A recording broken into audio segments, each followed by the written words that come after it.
साथ पुलिस की मुठभेड़ हुई है। इस दौरान पुलिस की गोली लगने से अपराधी शिवराज उर्फ शिवा राम घायल हो गया है।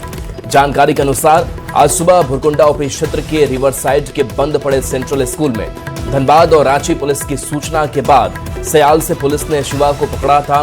पुलिस उसकी निशानदेही पर हथियार बरामद करने रिवर साइड के सेंट्रल स्कूल गई थी।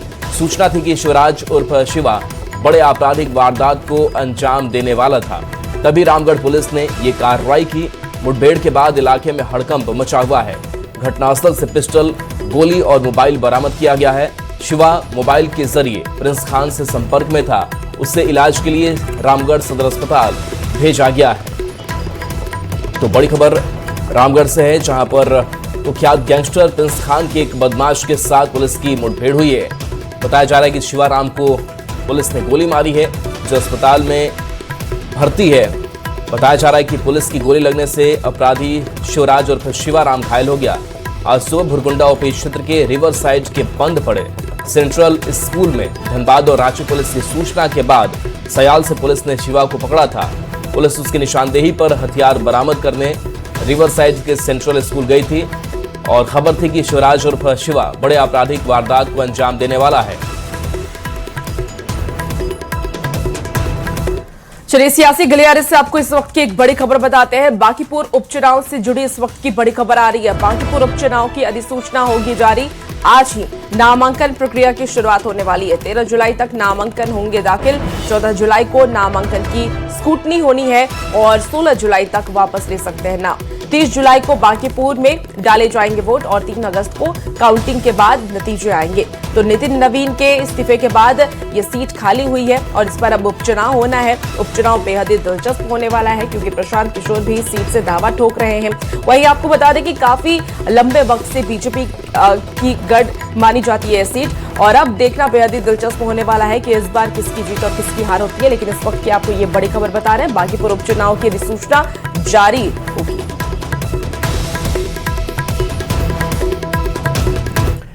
पटना के बीजेपी कार्यालय में कोर कमेटी की बैठक हुई। इसमें बीजेपी की कोर कमेटी के सदस्यों के साथ सीएम सम्राट चौधरी भी शामिल हुए। इस बैठक में बांकीपुर विधानसभा उपचुनाव को लेकर चर्चा हुई। साथ ही उम्मीदवार के नाम पर भी मंथन हुआ। बीजेपी के राष्ट्रीय अध्यक्ष बनने और राज्यसभा के लिए चुने जाने के बाद नितिन नवीन ने यह सीट खाली की है, जिस पर उपचुनाव का ऐलान हुआ है। बीजेपी के सामने अपने अभेद्य किले पर कब्जा बरकरार रखने की बड़ी चुनौती है, इसलिए उम्मीदवार के नाम पर गहन मंथन का दौर जारी है।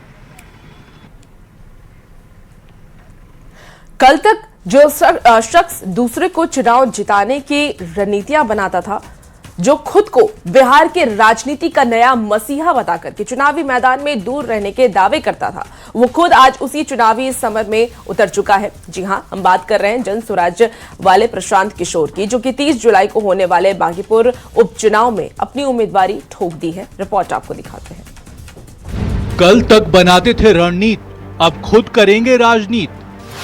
दावा था नहीं लड़ेंगे चुनाव, अब उम्मीदवार बनकर बदला भाव। रणनीतिकार की बदल गई नीति, क्या हार ने सिखा दी नई राजनीति? राजनीति वो शब्द या वो व्यवस्था जो अच्छे अच्छे वादे और दावों को अवसर में बदल देती है। आज वही वादे और दावे के बदलने की तस्वीर बिहार से निकलकर सामने आई है। प्रशांत किशोर जो कहते थे कि सत्ता नहीं व्यवस्था बदलनी है, वो दावा करते थे कि चुनाव नहीं लड़ेंगे, सिर्फ राजनीति बदलेंगे। अब वही प्रशांत किशोर खुद राजनीति के चंगुल में फंस चुके हैं। बांकीपुर में चुनाव लड़ने की जो जिम्मेवारी हमको दी गई है, मैं उसी परिणाम, उसी प्रयास के दिशा में इसको एक कदम मानता हूं। जन सुराज वाले प्रशांत किशोर अब सिर्फ रणनीतिकार नहीं, बल्कि बांकीपुर उपचुनाव के उम्मीदवार बन चुके हैं। और इसी के साथ बिहार की सियासत में वो भूचाल आ गया है जिसने बीजेपी के दावों की हवा निकाल दी है। बांकीपुर यानी बीजेपी का वो अभेद किला जहां भगवा लहराता रहा है, लेकिन पीके की एंट्री ने इस उपचुनाव को दिलचस्प बना दिया है। बांकीपुर बीजेपी का मजबूत गढ़ माना जाता है। लंबे समय से इस सीट पर बीजेपी का दबदबा रहा है। नितिन नवीन यहां से 5 बार विधायक रहे। वहीं उनके पिता नवीन किशोर सिन्हा 4 बार एमएलए, यानी कुल मिलाकर लगभग 40 साल से बीजेपी का कब्जा है इस सीट पर। अब अगर प्रशांत किशोर मैदान पर उतर चुके हैं तो ये तो तय है कि बीजेपी का किला भेदना पीके के लिए आसान नहीं होगा। पर फिर वही, ये राजनीति है, कुछ भी हो सकता है, क्योंकि जो प्रशांत किशोर कल तक कांग्रेस और आरजेडी को पानी पी पी कर कोस रहे थे, आज वही कांग्रेस उनके समर्थन का ऐलान कर चुका है। कांग्रेस के ऋषि मिश्रा ने कहा कि प्रशांत किशोर को समर्थन देंगे। अगर प्रशांत किशोर वहां से चुनाव लड़ना चाहते हैं तो उनको कांग्रेस का हाईकमांड, आरजेडी के हाईकमांड से भी बात करनी चाहिए। और अगर वो इच्छुक है तो हम लोगों को भी, क्योंकि वो भारतीय जनता पार्टी का A++ सीट है, भारतीय जनता पार्टी को चैलेंज करने के लिए हम लोगों को भी उनकी मदद करनी चाहिए। वहीं आरजेडी ने खुलकर तो हाँ नहीं कहा, लेकिन बीजेपी को हराने के नाम पर पीके के साथ पर्दे के पीछे हाथ मिलाने का सिग्नल दे चुका है। आरजेडी प्रवक्ता एजाज अहमद ने कहा कि बांकीपुर में बीजेपी को रोकने की विपक्षी पार्टियां पुरजोर कोशिश करेंगी। गठबंधन या उम्मीदवार के संबंध में कोई भी फैसला हमारे राष्ट्रीय अध्यक्ष और राष्ट्रीय कार्यकारी अध्यक्ष लेंगे। लेकिन सबसे बड़ा सवाल यही है कि क्या प्रशांत किशोर भी उसी राजनीति का हिस्सा बन गए जिसकी आलोचना करते रहे, जो कहते थे कि वे चुनाव नहीं लड़ेंगे, अब खुद वोट मांग रहे हैं। जो दूसरों को चुनाव जिताने की रणनीति बनाते थे, अब अपनी जीत की रणनीति तैयार कर रहे हैं। बिहार की सबसे प्रबुद्ध और समृद्ध मतदाताओं का समूह वो सही निर्णय लेंगे और एक ऐसा अपने मत का प्रयोग करेंगे जिससे बिहार में एक नई राजनीतिक व्यवस्था की शुरुआत हो। बांकीपुर का ये उपचुनाव अब सिर्फ एक सीट की लड़ाई नहीं रही, ये प्रशांत किशोर की राजनीतिक साख, उनके पुराने वादों और नई महत्वाकांक्षा की भी परीक्षा बन चुकी है। दूसरों की किस्मत चमकाने वाले प्रशांत किशोर की खुद की किस्मत अब बांकीपुर की जनता तय करेगी। अब देखना होगा कि रणनीतिकार के तौर पर दूसरों को जीत दिलाने वाले प्रशांत किशोर नेता के तौर पर खुद जनता का भरोसा जीत पाते हैं या नहीं, क्योंकि बांकीपुर का ये दंगल अब आर पार का हो चुका है। न्यूज़ 18 के लिए पटना से आनंद अमृतराज के साथ ब्यूरो रिपोर्ट। बांकीपुर विधानसभा उपचुनाव का बिगुल बज चुका है। प्रशांत किशोर ने बांकीपुर से चुनाव लड़ने का ऐलान कर चुनाव को दिलचस्प बना दिया है। बांकीपुर की जनता इस चुनाव को लेकर अभी से उत्साहित है। लोग नितिन नवीन के कामों के बल पर इस चुनाव को देख रहे हैं। कुछ लोगों का कहना है कि प्रशांत किशोर पहली बार चुनाव लड़ रहे हैं तो लड़ाई दिलचस्प होगी। वहीं लोग नितिन नवीन के काम को भी याद कर रहे हैं। बांकीपुर से संवाददाता रवि एस नारायण की इस रिपोर्ट को दिखाते हैं। बांकीपुर विधानसभा उपचुनाव का बिगुल बज चुका है और ये चुनाव बड़ा दिलचस्प होने वाला है।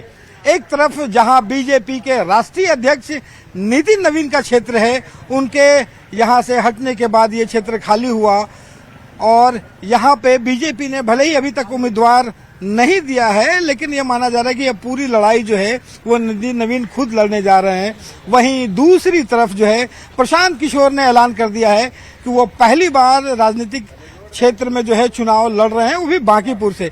तो ये लड़ाई जो है बड़ी दिलचस्प होने वाली है और यहाँ पे जो बांकीपुर की जो जनता है वो आखिर कैसे देखती है इस पूरे जो है इस उपचुनाव को। और कभी भी खिलाड़ी नहीं होता, टीचर कभी भी प्रतियोगी नहीं होता, लेकिन न जाने कैसे बुद्धिमान प्रशांत किशोर जी को नजर आया। ये तो भाजपा के गढ़ में कहते हैं कि सेंध लगाने आ रहे हैं। मुझे नहीं लगता है कि जनता जिस तरह से रोशन हुए चराग तो आंखें नहीं रहीं, रोशन हुए चराग तो आंखें नहीं रहीं, अंधों को गुमा रोशनी का और भी खराब, नजरों में आ रहे हैं नजारे बहुत बुरे, होठों से आ रही है जुबां और भी खराब। प्रशांत किशोर को तो हम लोग एक व्यापारी के रूप में जानते हैं और हमको नहीं लगता कि प्रशांत किशोर से हमारे बड़े रणनीतिकार हैं, बड़े 243 में कहीं तो नजर नहीं आए। राजनीतिकार रहते तो कम से एक सीट भी तो लाते हैं। जो शून्य है उसमें आप कितनी बढ़ोतरी करेंगे? कोई खास अंक होता तो उसमें गुणात्मक वृद्धि हो सकती थी, लोगों का समर्थन मिल सकता था, लेकिन खुद प्रशांत किशोर शून्य पर है, उनको कितना आगे बढ़ाया जा सकता है? हमारे उम्मीदवार पहले भी तय रहते हैं और आज भी तय है। ये प्रशांत किशोर कोई फैक्टर नहीं है पटना में। यहाँ जो भी लोग हैं, आम जनता जैसे हम लोग हैं, कोई भी वो भारतीय जनता पार्टी और एनडीए के विकास को जानती है कि जो विकास करने वाली है। इस चुनाव से कोई फर्क नहीं पड़ने वाला सरकार का। बांकीपुर में अब तो चूंकि वोट का समय आ गया है, अनाउंस हो गया है। अब यहाँ पे बीजेपी का हमेशा उम्मीदवार जीतते रहे नितिन नवीन। अब जो है प्रशांत किशोर जो है वो ये बीजेपी का जो है नाभेद किला है। इसको हराना आसान नहीं है। कोई कितनों कोई चाह ले ना, तो ये अभेद किला है। ये बांकीपुर जो है वो बीजेपी का है, बीजेपी का रहेगा। ये नितिन नवीन का क्षेत्र होने का यही मतलब होता है कि यहाँ पे जो तमाम लोग हैं उनके काम से जो है वो प्रभावित है। लेकिन कुछ लोगों का कहना ये भी है कि प्रशांत किशोर पहली बार मैदान में उतरे हैं। लड़ाई जो है वो दिलचस्प होगी। देखना होगा कि बांकीपुर की जो जनता है वो किसे विजय दिलाती है। लेकिन इतना तो तय है कि बांकीपुर का इस उपचुनाव जो है वो काफी दिलचस्प होने वाला है। कैमरा पर्सन दीपक के साथ रवि एस नारायण, न्यूज 18 पटना। 5 जुलाई को आरजेडी का स्थापना दिवस समारोह काफी फीका रहा। तेजस्वी यादव के यूरोप टूर की वजह से 4 दिन पहले ही समारोह का आयोजन कर लिया गया था। पार्टी अध्यक्ष लालू प्रसाद यादव ने लंबा पत्र लिख करके कार्यकर्ताओं में जोश भरा, लेकिन एनडीए के नेता तेजस्वी के विदेश की सैर को लेकर के तंज कसने से नहीं चुके।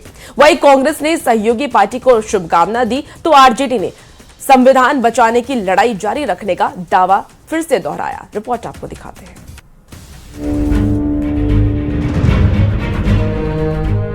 5 जुलाई आरजेडी का स्थापना दिवस।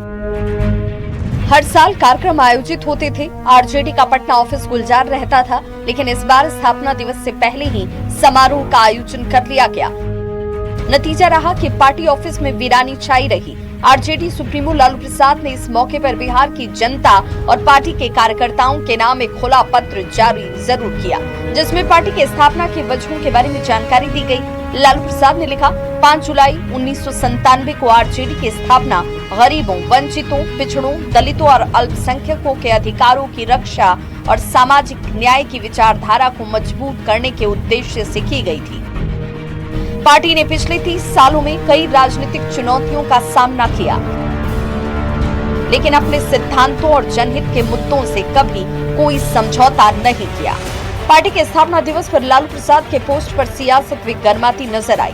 बीजेपी और जेडीयू ने पोस्ट पर निशाना साधा और पार्टी स्थापना दिवस पर तेजस्वी यादव की विदेश यात्रा को लेकर तंज कसा।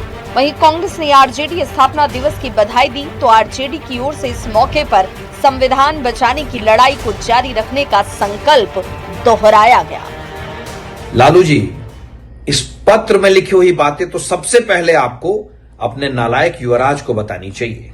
बिहार के नेता विपक्ष, जिनकी सिर्फ और सिर्फ एक उपलब्धि है कि वो लालू प्रसाद यादव के युवराज हैं, और वही युवराज जिनके पास बिहार की जनता के लिए तो समय नहीं ही है, अपने कार्यकर्ताओं के लिए भी समय नहीं है। आपका वह मंतव्य कि आईटी बाईटी क्या होता है, लेकिन आदरणीय नरेंद्र मोदी जी के डिजिटल इंडिया के सामने नतमस्तक हो गए। ऐलान किया कि मेरा पुत्र आपको ऑनलाइन संबोधित करेगा, लेकिन पुत्र का लोकेशन आपने नहीं बताया। नरेंद्र मोदी जी के आंख में आंख डालकर बात करने वाले श्री राहुल गांधी जी के साथ कदम से कदम मिलाकर के उनकी आवाज को बुलंद करने वाले लालू जी, हम उनको इस मौके पर बधाई देते हैं। चूंकि राष्ट्रीय जनता दल का आज स्थापना दिवस है, इस मौके पर तमाम नेताओं और कार्यकर्ताओं को बहुत बहुत बधाई। आज भी राष्ट्रीय जनता दल सांप्रदायिक शक्तियों के खिलाफ मजबूती से लड़ रही है। संविधान को, लोकतंत्र को, देश को बचाने के लिए गरीबों, आम जनता की लड़ाई, वंचितों, शोषितों की लड़ाई लड़ रहा है। ये ऐतिहासिक है। एनडीए का सीधा आरोप है कि तेजस्वी यादव को बिहार की जनता और अपनी पार्टी से अधिक विदेश की सैर की फिक्र है। शायद इसीलिए 5 जुलाई की जगह 1 जुलाई को ही 4 दिन पहले स्थापना दिवस समारोह आयोजित कर लिया गया। लालू और तेजस्वी ने कार्यकर्ताओं को संबोधित करते हुए जोश भरा, आगे की लड़ाई के लिए तैयार रहने की अपील की।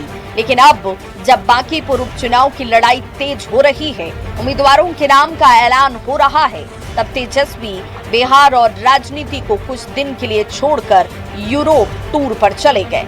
एक्सपर्ट्स की माने तो बिहार विधानसभा चुनाव में मिली हार से शायद तेजस्वी सबक सीखने की कोशिश नहीं कर रहे हैं, राजनीतिक रूप से गंभीर नजर नहीं आ रहे हैं। जिसका खामियाजा उन्हें आगे भी भुगतना पड़ सकता है। न्यूज 18 के लिए पटना से अमित कुमार के साथ ब्यूरो रिपोर्ट। एक अच्छी खबर है, बिहार सरकार ने पटना एम्स के विस्तार को मंजूरी दे दी है। सीएम सम्राट चौधरी ने पटना एम्स का निरीक्षण किया। विस्तार के लिए पटना एम्स को 24 एकड़ अतिरिक्त जमीन उपलब्ध कराई जाएगी। सीएम ने 15 दिन में भूमि हस्तांतरण की प्रक्रिया पूरी करने के निर्देश दिए। विस्तार के बाद एम्स में 200 नए आईसीयू बेड और कई सुपर स्पेशलिटी सेवाओं की शुरुआत होगी। साथ ही ट्रामा सेंटर, कैंसर के इलाज और लीवर ट्रांसप्लांट जैसी सुविधाएं और भी मजबूत होंगी। माना जा रहा है कि नए रूप में एम्स के आने के बाद बेहतर इलाज के लिए बिहार के मरीजों के दिल्ली और मुंबई पर निर्भरता भी कम होगी। सरकार का कहना है कि एम्स के विस्तार से राज्य की स्वास्थ्य सेवाओं को नई मजबूती मिलेगी और मरीजों को अत्याधुनिक चिकित्सा सुविधाएं स्थानीय स्तर पर उपलब्ध हो सकेंगी। जी थे श्री नीतीश कुमार जी, उन्होंने अनाउंस किया था कि हम एम्स को एक्स्ट्रा लैंड देंगे फैसिलिटीज़ डेवलप करने के लिए। तो हमने सीएम साहब से रिक्वेस्ट किया था, तो वो एरिया को देखने आए थे और एम्स को बहुत ज़रूरत है सुपर स्पेशलिटी ब्लॉक, हॉस्टल, सबके एक्सपेंशन की, जो कि अभी हमें जगह कम पड़ रही है। और उन्होंने एक और देखा, जो एम्स के साथ में जो तालाब है उसका भी वो देखने आए थे कि उसका कैसे रीडेवलपमेंट हो सकता है। और यहाँ पे 248 बेड का एक पेशेंट का डॉर्मेट्री बन रहा है, जो Bihar medical infrastructure corporation limited बना रही है, उसका भी वो निरीक्षण करने आए थे। उसकी प्रोग्रेस कितनी है और वो कहाँ तक बन गया है। देखिए, पटना में फतुहा थाना क्षेत्र के दरियापुर टोला इलाके में 1 जुलाई को नवीन कुमार हत्याकांड में अब तक अपराधियों की गिरफ्तारी नहीं हो सकी है और इससे नाराज स्थानीय लोगों ने कैंडल मार्च निकालकर अपनी नाराजगी जताई। दरियापुर से निकला कैंडल मार्च विभिन्न रास्तों से होता हुआ महारानी चौक तक पहुंचा, जहां पहुंच करके लोगों ने फतुहा थाने का घेराव कर अपना विरोध जताया है और इस मौके पर लोगों ने पुलिस प्रशासन के खिलाफ जमकर नारेबाजी करते हुए अपराधियों के गिरफ्तारी की मांग की है। आपको ये भी बता दें कि 1 जुलाई की देर रात आपसी रंजिश में अज्ञात अपराधियों ने नवीन कुमार की गोली मारकर हत्या कर दी थी और इस मामले में मृतक नवीन के परिजनों ने एक पर नामजद और 3 अज्ञात के खिलाफ स्थानीय फतुहा थाने में केस भी दर्ज कराया है।